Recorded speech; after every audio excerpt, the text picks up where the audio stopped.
ہارون صاحب plan be کے اوپر میں بات کروں گی، مگر نون لیگ کے 3 مقاصد کی آپ بات کرتے ہیں، کیا وہ حاصل کر سکی ہے وہ اپنے ان 3 مقاصد کو؟ نہیں، اور نہ صرف حاصل نہیں کر سکے، اس کو کوئی امکان ہی نہیں حاصل کر سکے۔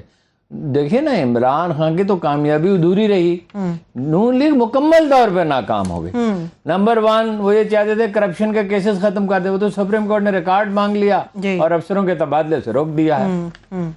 تو وہ کرپشن کے کیسز تو میں آپ کو پہلے بتا چکا ہوں، افسروں سے بات ہوئی ہے، وہ کہتے ہیں، کل تو میں نے غلط اصطلاح استعمال کر دی، اوپن اینڈ شٹ کیس ہے، جو ہی وہ جج اس کو دیکھیں گے ان کے پاس اس کے سوا کوئی چارہ نہیں ہوگا کہ وزیر اعظم اور وزیر اعلیٰ کے خلاف فیصلہ دیں۔ اچھا، ٹھیک ہے۔ دوسرا ان کا مقصد تھا اوورسیز پاکستانیز کے ووٹ ختم کرنا، وہ لاہور ہائی کورٹ نے اس کا نوٹس لے لیا، الیکشن کمیشن کو طلب کر لیا۔ تیسرا ان کا تھا نواز شریف صاحب کو یہاں لانا تاکہ وہ الیکشن کمپین کی وہ اپنا کریں، قیادت کریں۔ ٹھیک ہے، اس کو کوئی حالات ایسے بن ہی نہیں رہے کہ وہ آ سکیں۔ وہ تو ویسے الیکشن چاہتے ہیں نواز شریف صاحب، تو خواہش تو ان کی یہ ہے۔ وہ تو زرداری صاحب جو ہیں وہ سب پہ بھاری اسی طرح ہوتے ہیں، جو سب پہ بھاری کہتے ہیں، منفی ہتھ کنڈے استعمال کرنے میں ان کا کوئی ثانی نہیں ہے۔ تو انہوں نے بھجا دیا وزیر اعظم بنا کے اس کو، چڑھ جا بیٹا سولی پہ رام بھلی کرے گا۔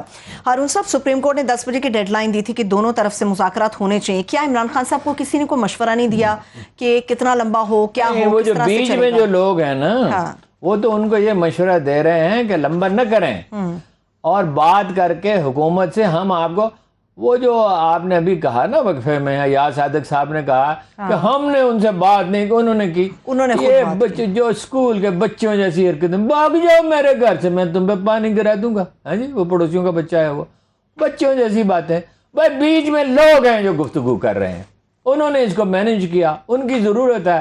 حکومت خود پریشان تھی تو 5-10 ہزار ٹینکر لگا دیے نا، جگہ جگہ رکاوٹیں کھڑی کر دی۔ اچھا، وہ اپنا کیا سوال ہی میں بھول گیا، عمران خان صاحب کو کیا کسی کا مشورہ ہے؟ ہاں، کہ ان سے یہ کہا گیا ہے، اب وہ اس پہ عمل کرتے ہیں نہیں کرتے، یہ کہ بھائی اس کو طویل نہ کریں، حکومت آپ کے بعض مطالبات مان لے گی۔ اب سورس سے پوچھا بھائی کیا مطالبات مان لے گی، انہوں نے کہا یہ معلوم نہیں، اتنی اطلاع ملی ہے، اور آخر میں بات چیت ہی ہوگی اور الیکشن ہی ہوگا۔ یہ جو ان کا خواب ہے نا کہ ہم 14 مہینے حکومت کر لیں گے اور اس میں کیا ڈیلیور کر دیں گے جی؟ ڈیلیور کیا کر دیں گے؟ کہاں سے ڈیلیور کر دیں گے؟ روز ڈالر کی جو پرائز بڑھ رہی ہے، تھوڑی سی ریلیف مل جائے گی، لیکن تو 1 مہینے میں 1.5 مہینے میں اتنی مہنگائی بڑھ گئی ہے۔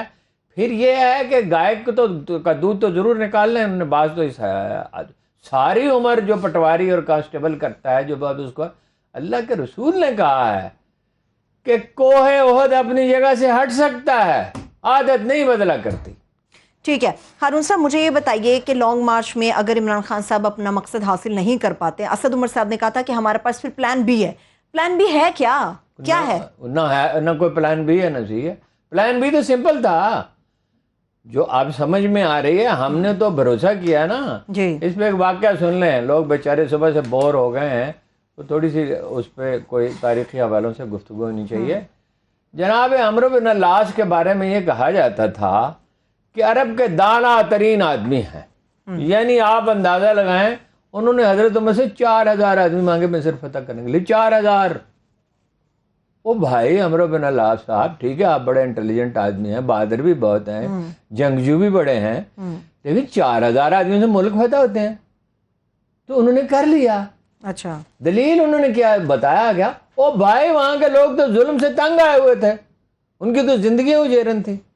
ان سے کسی نے پوچھا جناب عمرو بن العاص، آپ اتنے ذہین آدمی اور اسلام قبول کرنے میں اتنی تاخیر؟ انہوں نے کہا ہم سے غلطی یہ ہوئی، ہم اپنے سمجھتے تھے کہ ہمارے جو سردار ہیں ان کی عقلیں پہاڑوں کے برابر ہیں، جب وہ دنیا سے اٹھ گئے، یعنی ابو جہل، شیبہ، ابو لہب وغیرہ وغیرہ، جب ہم پہ آ پڑی تو ہم نے ٹھیک فیصلہ کیا۔ ہم سمجھتے تھے واقعی کو پلان بھی ہوگا، پلان بھی تو بہت سمپل تھا، شہروں میں مظاہرے ہوتے، جلسے کرتے رہتے، حساب ان کے ٹوٹ رہے تھے، یہ تو جلسہ نہیں کر سکتی نون لیگ، وہ تو دیکھے نا 2 دن کے نوٹس، 1 دن کے نوٹس پہ بھی جلسہ کر سکتے ہیں عمران خان صاحب۔ تو یہ شہباز شریف کی تقریر کون سننا چاہتا ہے؟ اور وہ عرفان صدیقی کی اور اس کے لکھے ہوئے تانے، یہ تانا زنی کے امام پیدا ہوئے ہیں، عجیب ہے یہ. اتالیق ہیں مریم نواز صاحب. اتالیق کیا ہے؟ صرف سوائے تانا دینے کا کوئی کام ہی نہیں. 500 آدمی بھی نہیں نکلے. 500 آدمی نہیں نکلے آج. کمال ہے یار. اچھا، تازہ ترین خبر یہ ہے کہ ڈائیلاگ کے حوالے سے پی ٹی آئی کا وفد وہاں پر پہنچ گیا ہے، مگر جہاں پر مذاکرات ہونے تھے ابھی تک حکومت کا وفد وہاں نہیں پہنچا. آپ نے کراچی کے حوالے سے بات کی تھی. ہارون صاحب آپ بار بار کہتے ہیں کراچی کے اوپر خان صاحب توجہ دیں. حلیم عادل شیخ راتوں رات خان صاحب کے ساتھ کنٹینر پر جا کے چڑھ گئے ہیں، تو وہاں پہ کارکنان کو لیڈ کون کر رہا ہے؟ کراچی میں اتنی بڑی تعداد میں تو لوگ نکلے ہی نہیں ہیں. آج نہیں، 7 سال پہلے سے میں خان صاحب سے کہہ رہا ہوں کراچی کو ٹائم دے. کراچی کتنا ہے؟ کراچی 10% آف پاکستان ہے. منی پاکستان. کراچی بلوچستان سے 3 گنا ہے آبادی کے لحاظ سے. ویسے تو بلوچستان کی اسٹریٹجک امپورٹنس تو سب سے زیادہ ہے. 3 گنا آبادی ہے کراچی کی. کراچی 33% انکم ٹیکس دیتا ہے.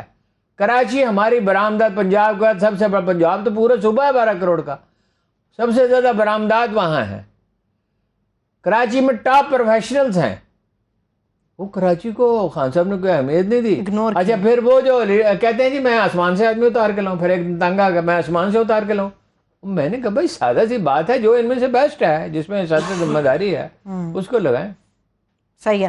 دھرنا یا لانگ مارچ کب تک چلے گا؟ میں دوبارہ اپنا سوال آپ کے سامنے ریپیٹ کر رہی ہوں. کتنا چلے گا؟ موسم بہت خراب ہے. اور دیکھیے اسٹریٹجی، ان کو تو خان صاحب کو تو ویسے یو ٹرن کہا جاتا ہے. اسٹریٹجی بدلنے میں کیا برائی ہے بھائی؟ بھائی گاندھی نے کہا تھا کہ جنگ جیتنے کے لیے میں 100 لڑائیاں ہارنے کے لیے تیار ہوں. آخری جنگ جیتنی ہے نا اب. اور جنگ کیا ہے؟